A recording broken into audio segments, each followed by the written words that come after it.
Selamat pagi pemirsa, saya Maria Hutasait akan menemani Anda dengan beragam informasi terkini di antaranya.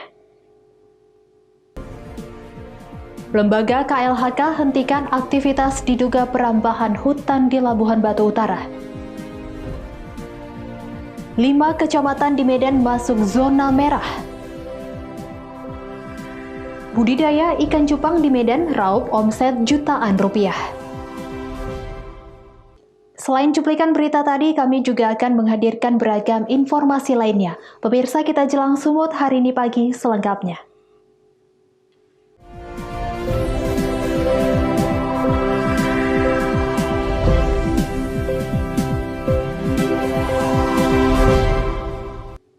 Kita ke informasi pertama, pemirsa. Lembaga Konservasi Lingkungan Hidup dan Kehutanan Wilayah 3 menghentikan aktivitas alat berat ekskavator. Diduga sedang merambah kawasan hutan lindung di Desa Tanjung Mangedar, Kualu Hilir, Labuhan Batu Utara, Sumatera Utara. Mendapat laporan dari warga adanya sebuah alat berat beraktivitas diduga dalam kawasan hutan lindung, lembaga KLHK langsung turun ke lokasi. Selain menemukan sebuah alat berat jenis ekskavator sedang bekerja, lembaga KLHK juga menemukan sejumlah pekerja yang sedang membangun sebuah gubuk dari kayu hutan. Setelah mengambil dokumentasi dan memeriksa titik koordinat, KLHK langsung meminta kepada pekerja agar menghentikan seluruh aktivitas apapun yang diduga masih dalam kawasan hutan lindung ini. Operator alat berat ekskavator Yudi mengatakan bahwa dirinya hanyalah pekerja dari pemilik ekskavator tersebut. Aku nggak tahu, Pak. Yang nyuruh siapa? Kalau kita dipanggil sama yang punya kontraktor ini, yang punya alat berat ini Pak Lalahi. Disuruh aku kerjakan ya, diterangkan gaji sekian-sekian ya, kita bekerja. Rencana berapa hektar mau ditumbang? Nggak tahu, pokoknya aku baru 2 hari lah ke sini. Iya. Iya, Pak. 2 hari. Tinggal abang di mana? Aku di Negeri Lama, Pak. Negeri Lama. Taksirannya sudah berapa hektar ini taksiran yang sudah dibuka ini? 3 hektar lah kurang lebih lah gitu. Sementara itu, Darwin Marpaung selaku koordinator lembaga KLHK Wilayah 3 menjelaskan, diduga aktivitas alat berat tersebut sudah masuk dan merambah kawasan hutan lindung tanpa izin dari Kementerian Lingkungan Hidup dan Kehutanan RI. Yang terjadi di sini kita lihat berdasarkan laporan informasi dari masyarakat bahwa ada kegiatan menggunakan alat berat di lokasi kawasan hutan lindung yang kami anggap belum ada izin dari Menteri, Bang.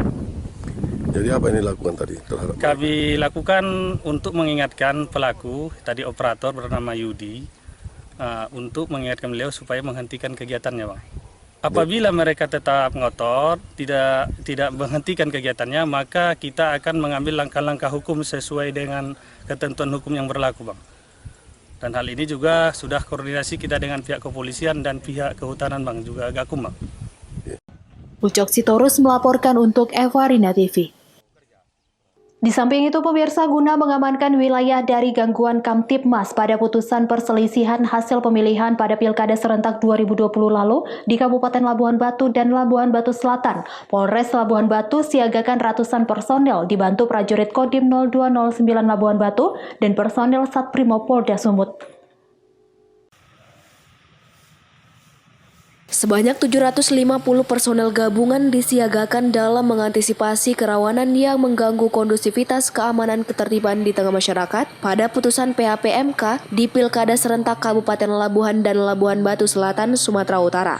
Kapolres Labuhan Batu AKBP Denny Kurniawan menyebutkan, pada saat ini perkembangan situasi bidang politik masih kondusif. Namun pada tahapan putusan sidang putusan sengketa PHP di MK suhu politik cenderung mengalami peningkatan. Dalam mengantisipasi hal-hal yang dapat merusak Kamtibmas, pihaknya menyiagakan 750 personel gabungan. Mengingat Polri bersama TNI bertanggung jawab langsung terhadap pengamanan tahapan Pilkada Serentak agar berjalan damai, menciptakan situasi dan kondisi Kamtibmas yang kondusif khususnya mencegah dampak dari putusan tersebut dengan melakukan langkah-langkah diantaranya pengamanan terhadap kantor KPU, Bawaslu, partai politik, objek vital, dan posko pemenangan. Pada pagi hari ini kami dari Polres Labuhan Batu bersama dengan Kodim 0209 Labuhan Batu di backup oleh Satprimo Polda Sumatera Utara melakukan apel gelar pasukan persiapan pengamanan putusan MK tentang perselisihan sengketaan pilkada. yang mana pada hari ini untuk Kabupaten Labuan Batu dengan Kabupaten Labuan Batu Selatan akan dilakukan putusan. Oleh karena itu, sebagai langkah antisipasi untuk mencegah potensi gangguan yang ada, kami melakukan apel bersama dan melakukan giat pencegahan, ya, seperti penjagaan dan patroli di titik-titik yang kami prediksi kemungkinan akan terjadi gangguan. Untuk personil gabungan yang kita kerahkan untuk pengamanan sebanyak 250 personil. Himbauan sendiri Pak, terkait masalah ini Pak? Himbauan saya terhadap kegiatan pada hari ini agar para pasangan calon dan seluruh tim sukses bisa menerima apapun putusan yang ditetapkan oleh majelis hakim dan bisa menerimanya dengan baik, ya, dan tidak melakukan tindakan-tindakan yang inkonstitusional atau bahkan tindakan yang sifatnya keributan yang akan berdampak pada gangguan keamanan. Artinya kalau itu dilakukan, maka kami dari Polres Labuan Batu siap melakukan tindakan hukum terhadap siapapun yang melakukan.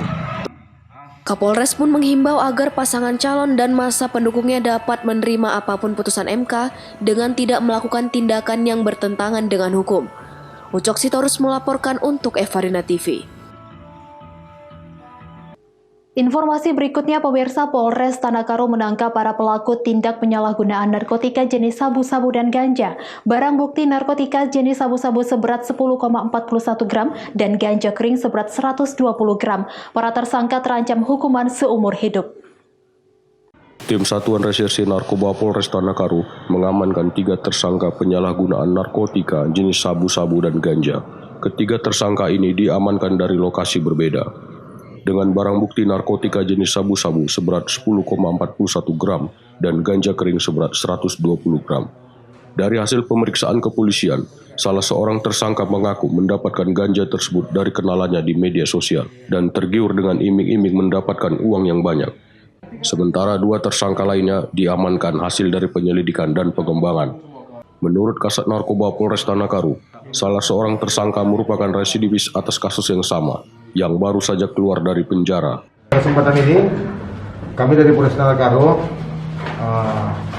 di bulan Maret, minggu kedua, ada melakukan pengungkapan kasus sebanyak 3 kasus narkotika dengan 3 tersangka. BB untuk sabu 10,41 gram, ganja 150 gram. Ini tersangka kami persangkakan pasal 111, 111, 112, 114 Undang-Undang Nomor 35 Tahun 2009 tentang narkotika yang ancaman hukumannya 5 tahun sampai dengan 20 tahun. Ya, kemudian salah satu tersangka merupakan residivis ini, apakah benar? Dari 3 kasus yang kami amankan ini 2 kasus terangkai.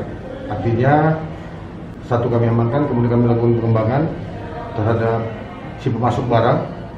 Ini adalah seorang residivis yang baru keluar pada bulan November 2019. Tersangka ini juga ditahan atau menjalani hukuman kasus narkotika. Untuk mempertanggungjawabkan perbuatannya, para tersangka saat ini sedang menjalani pemeriksaan di Polres Tanakaru dan terancam pasal 111, pasal 112, dan pasal 114 Undang-Undang Nomor 35 Tahun 2009 tentang narkotika dengan ancaman hukuman seumur hidup. Chandra Bukit melaporkan untuk Evarina TV. Sumut hari ini masih akan kembali sesaat lagi, tetaplah bersama kami.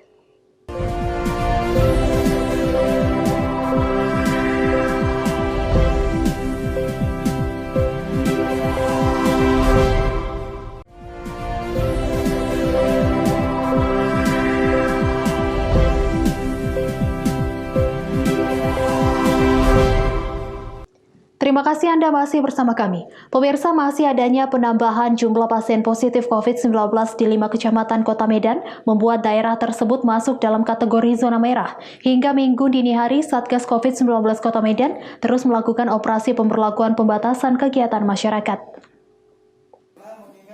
Tim monitoring Satuan Tugas Penanganan COVID-19 Kota Medan masih menemukan pelaku usaha melanggar pemberlakuan pembatasan kegiatan masyarakat. Pelanggaran yang banyak dilakukan adalah pembatasan jam operasional lapangan usaha. Juru bicara Satuan Tugas Penanganan COVID-19 Kota Medan, Mart Dohar Tambunan menyatakan, para pelaku usaha mengaku belum mengetahui instruksi Gubernur Sumatera Utara tentang PPKM berbasis mikro. Sehingga hal tersebut menjadi penyebab 5 kecamatan di Kota Medan seperti Kecamatan Selayang, Medan Denai, Medan Sunggal, Medan Helvetia, dan Medan Baru masuk ke dalam zona merah penyebaran COVID-19. Ia menyebutkan sosialisasi PPKM ini sudah sejak Januari disampaikan kepada para pelaku usaha, namun tampaknya masih banyak pelaku usaha yang belum paham. Kepada masyarakat yang melanggar protokol kesehatan, petugas memberikan hukuman fisik berdasarkan surat edaran pemerintah Provinsi Sumatera Utara untuk jam operasional usaha makanan dan minuman serta hiburan malam dibatasi hingga jam 10 malam. Inti adalah bagaimana untuk satgas-satgas yang ada di kecamatan, di kelurahan. Kita sudah lama itu. Cuma saat ini kita perlu untuk menyemangatinya lagi agar ini bisa bergerak lebih aktif lagi ini supaya lebih dapat menekan, terutama di daerah zona-zona yang memang dikatakan zona merah. Kita jangan sampai lalai, ya. Semua ini tetap harus kita awasi. Walaupun kita tidak bisa sempurna, tapi kita sudah melakukan yang terbaik untuk Kota Medan. Demikian. Hingga saat ini jumlah pasien COVID-19 yang sembuh terus bertambah mencapai angka 12.169 orang, meningkat 60 orang per harinya. Sedangkan yang masih menjalani isolasi mandiri sebanyak 1.133 orang. Wahyu Pratama melaporkan untuk Evarina TV. Sementara itu, pemirsa, posko pengaduan yang dibuka oleh Ombudsman Republik Indonesia Perwakilan Sumatera Utara mulai dari 12 hingga 17 Maret 2021 sudah menerima sebanyak 49 pengaduan terkait lonjakan tagihan air PDAM Tirtanadi. Dari laporan yang diterima, nominal kenaikan bervariasi mulai dari 9 juta rupiah hingga 12 juta rupiah per bulannya. Ombudsman Republik Indonesia Perwakilan Sumatera Utara hingga Jumat sore telah menerima sebanyak 49 pengaduan warga Kota Medan mengenai lonjakan tarif rekening air perusahaan daerah air minum Tirtanadi di Kota Medan. Jumlah tersebut merupakan laporan yang diterima Kantor Ombudsman Sumatera Utara sejak membuka posko aduan khusus lonjakan tarif PDAM Tirtanadi pada tanggal 12 hingga 17 Maret 2021 kemarin. Kepala Ombudsman Republik Indonesia Perwakilan Sumatera Utara, Abiyadi Siregar mengatakan, lonjakan tagihan air yang dikeluhkan masyarakat terjadi untuk tagihan di bulan Maret. Selain itu, masyarakat yang melaporkan atas kenaikan tarif air tersebut diminta membawa bukti tagihan pada bulan Januari dan Februari 2021. Sehingga dari hasil pemeriksaan disimpulkan bahwa lonjakan tersebut rata-rata terjadi pada Maret 2021. Ia juga menambahkan dari seluruh laporan yang masuk, tagihan tertinggi sebesar 12 juta rupiah dengan jumlah tagihan sebelumnya sebesar 214.000 rupiah. Yang diterima oleh Ombudsman, Bang? Ya, sebagaimana yang telah kita sampaikan di awal ya 2 hari lalu ya, bahwa Ombudsman terus, meskipun kita sudah umumkan sekali tanggal 17 itu, tapi terus kita masih menerima laporan. Ya, di terakhir kita kan tanggal 17 itu ada sebanyak 39 ya. Yang melapor ke Ombudsman. Nah, tanggal hari ini saya melihat sudah sampai 49 yang menyampaikan laporan ke Ombudsman. Jadi ada penambahan 10 masyarakat yang melapor ke Ombudsman ya. Jadi sudah ada 49 yang melapor. Bang, tagihan terbesar dari masyarakat sendiri yang melapor berapa jumlahnya yang paling besar, Bang? Nah, ini dia ada sampai 12 juta ya, padahal katanya rumah itu kosong ya. Jadi ada sampai 12 juta, 9 juta, 8 juta gitu. Jadi padahal sebetulnya biasa mereka 200-an, 400-an gitu ya.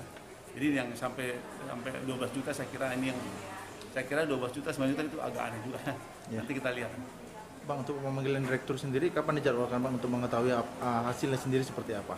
Kita sudah mengirim surat kepada Direktur Utama PDAM Tirtanadi. Mungkin kita harapkan dalam undangan kami kita jadwalkan hari Senin tanggal 22 ya untuk bisa hadir di kantor Ombudsman memberikan penjelasan terkait dengan adanya lonjakan yang mungkin tidak wajar ya atas rekening air masyarakat. Pihak Ombudsman Sumatera Utara juga akan mengundang Direktur Utama PDAM Tirtanadi untuk dimintai klarifikasi. Wahyu Pratama melaporkan untuk Evarina TV. Selain itu, pemirsa, ruas jalan amblas di Kabupaten Nias Utara, Sumatera Utara semakin parah dan mengancam keselamatan pengendara. Koramil 05 Lahewa melaksanakan bakti sosial menimbun ruas jalan dengan batu dan sirtu. Ironisnya, pihak pemerintah daerah setempat masih tahap merencanakan, padahal amblasnya ruas jalan ini sudah 2 pekan lamanya. Kondisi ruas jalan yang amblas di Desa Hilimbosi, Kecamatan Sitoloori, Kabupaten Nias Utara, Sumatera Utara semakin parah dan mengancam keselamatan pengendara, bahkan semakin memperluas retaknya tanah mendekati rumah warga. Prihatin dengan kondisi tersebut, Koramil 05 Lahewa bersama personil Koramil 06 Tuhemberua dan personil Polsek Tuhemberua secara inisiatif melaksanakan bakti sosial menimbun kedua ujung ruas jalan yang amblas dengan batu dan sirtu. Warga setempat juga membantu sejumlah pengendara yang masih memilih melewati ruas jalan ini, bahkan mendatangkan alat berat milik warga untuk mempercepat penimbunan. Untuk menghindari adanya kecelakaan, Kapten Infantri Hesea Rulase selaku dan Ramil 05 Lahewa menghimbau kepada masyarakat untuk sementara tidak melewati ruas jalan yang amblas ini hingga benar-benar selesai penanganan nantinya dari pihak pemerintah daerah. Saat ini aktivitas lalu lintas dari Nias Utara ke Kota Gunung Sitoli atau sebaliknya telah dialihkan melewati ruas jalan Kecamatan Sawo sesuai imbauan yang diedarkan oleh Dinas Perhubungan setempat baru-baru ini. Sementara, pemerintah daerah Kabupaten Nias Utara sampai saat ini masih dalam tahap merencanakan. Padahal ruas jalan yang amblas ini sudah selama 2 pekan. Hingga kini belum ada penanganan serius, seolah-olah mengabaikan dan tidak tanggap terhadap bencana alam yang menimpa infrastruktur publik. Ada 3 kali saya lewat di sini, saya lihat, bagaimana sementara roda 2, roda 4 yang lewat jalan ini tetap nyangkut dia, Pak. Ya, kasihan masyarakat. Nah, untuk itu saya lewat kemarin ada batu-batu di sini. Makanya dengan kerelaan hati saya gerakan personil saya dan dari Tuhemberua tambah juga dari Polres. Sebagaimana rencana sebelumnya bahwa kita melaksanakan bakti sosial saja. Berarti ini inisiatif saja karena saya lihat masyarakat kita juga banyak yang menderita lewatnya. Apakah betul ruas jalan atau kendaraan dialihkan ke ruas jalan Sawo ini, Pak Komandan? Sementara waktu karena kerja di sini, takutnya numpuk. Jadi dari kabupaten mengalihkan buat sementara.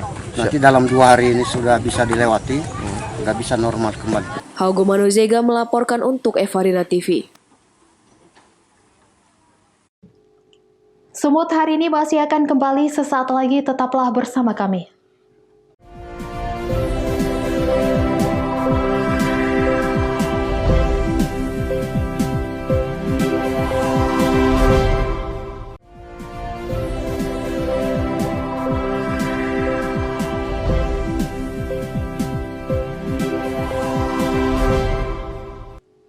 Terima kasih Anda masih bersama kami. Pemirsa, budidaya ikan hias cupang menjadi peluang menghasilkan pundi-pundi rupiah di tengah pandemi COVID-19. Terbukti seorang warga Kota Medan di kawasan Jalan Setiabudi, Kecamatan Medan Tuntungan, telah meraup omset jutaan hingga puluhan juta rupiah dari hasil budidaya ikan cupang tersebut. Ikan hias cupang memiliki banyak penggemarnya, mulai dari anak-anak hingga orang dewasa. Peluang ini ditangkap oleh seorang wanita bernama Nurul, warga Kota Medan di kawasan Jalan Setiabudi, Komplek Perumahan Gridland, Kecamatan Medan Tuntungan. Bersama dengan suaminya, ia membeli dan melihat ikan hias cupang tahun 2020 lalu, di mana awalnya hanya 2 ekor ikan cupang yang dipelihara. Namun karena memiliki warna yang indah, serta ekor dan sirip yang meliuk-liuk sehingga membuat Nurul semakin tertarik untuk mengembangkannya. Diketahui sejak awal pandemi COVID-19 hingga saat ini, bisnis usaha ikan cupang miliknya telah meraup keuntungan dari jutaan rupiah hingga puluhan juta rupiah. Pembeli ikan cupang kebanyakan dari kota Aceh, Jakarta, dan Kalimantan. Nurul juga menyebutkan untuk sebulannya sebanyak 50 hingga 100 ekor ikan cupang laku terjual, dimulai dari harga Rp100.000 sampai Rp3 juta per ekornya. Karena suami, terus dia beli, terus jadi hobi sih. Gitu. Sejak kapan kakak mau mulai hobi itu, terus ikan cupang ini distribusi kemana kak? Sejak pertama tuh kita main ikan cupang itu di tahun-tahun 2020 sekitar bulan 2 atau bulan 3-an gitu. Awalnya sih kita punya 2 kemarin tuh. Ya udah karena hobi, karena cantik, suka gitu. ya udah dikembangin jadi gini deh gitu. Terus kalau untuk distribusinya sih kita biasanya sih banyakannya ke Aceh gitu. Pernah juga kita kirim ke Kalimantan, ke Jakarta gitu, ke Lampung juga pernah gitu. Nah, untuk jenis ikan laganya yang paling banyak dicari yang model yang gimana? Kalau jenis ikan laga kebetulan kita di sini lebih ke multicolor ya gitu. Jadi banyak yang cari ke sini sih biasanya yang multicolor gitu. Ada juga sih beberapa macam kayak gini, kayak kita Black Series gitu, ada sih beberapa gitu. Itu untuk harga sendiri sih tergantung Bang, jadi tergantung pomnya juga, terus tergantung sama kita jualnya masih apa. Range harganya berapa? Range harganya sekitar 100 ribuan sampai yang paling mahal kita pernah jual sampai 3 jutaan. Di masa pandemi, Nurul beserta suami bersyukur budidaya ikan hias cupang ini menjadi pendapatan tambahan dan membantu perekonomiannya. Wahyu Pratama melaporkan untuk Evarina TV. Pemirsa, jelang bulan suci Ramadan 2021, Ikatan Persaudaraan Haji Indonesia Kabupaten Simalungun menggelar rapat kerja daerah pertama sekaligus pelantikan Majelis Talim Perempuan IPHI Simalungun masa bakti 2021 hingga 2025 di Kota Parapat, Sumatera Utara. Untuk mempererat tali silaturahmi haji di Simalungun menjelang bulan suci Ramadan yang jatuh pada April mendatang, Ikatan Persaudaraan Haji Indonesia Kabupaten Simalungun melaksanakan rapat kerja daerah pertama di Convention Hall Parapat, Sumatera Utara.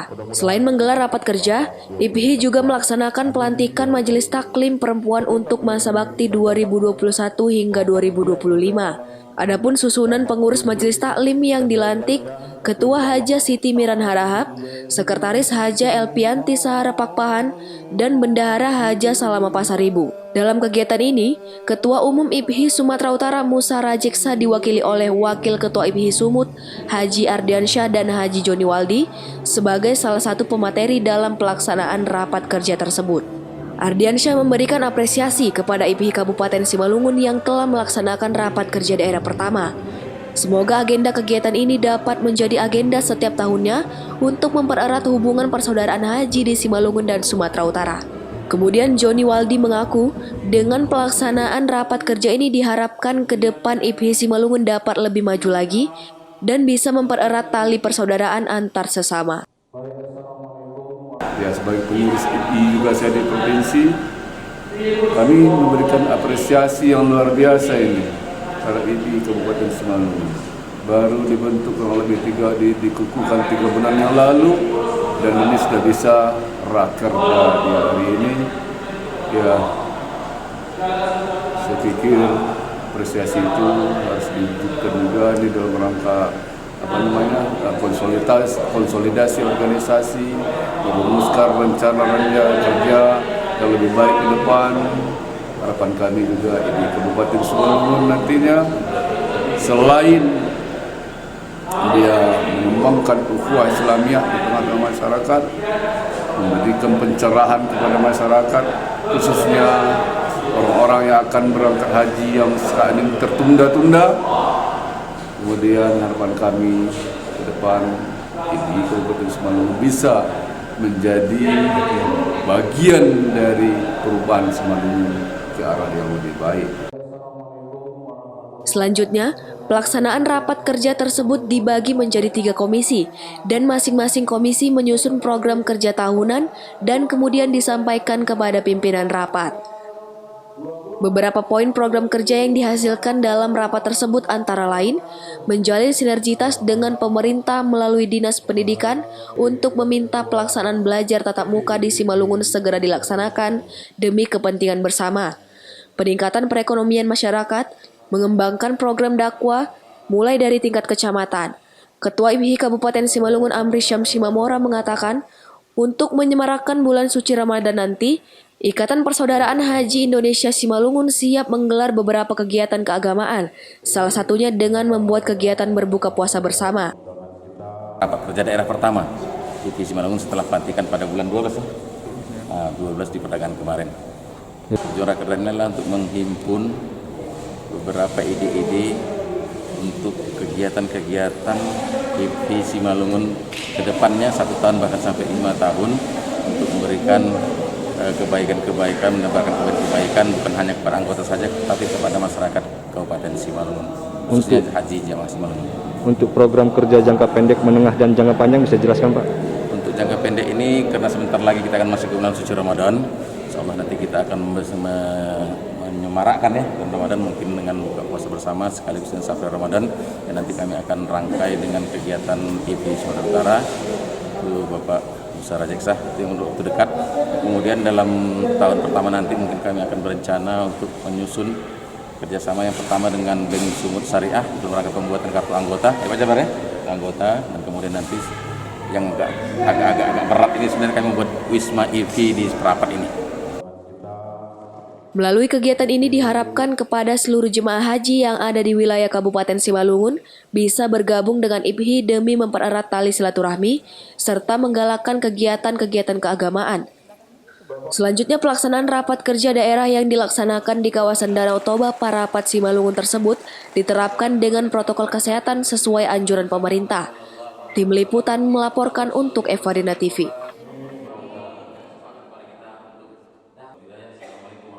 Pemirsa, demikianlah rangkaian informasi dalam Sumut hari ini pagi. Saya Maria Hutasoid mewakili kerabat kerja yang bertugas pamit undur diri. Terima kasih dan sampai jumpa.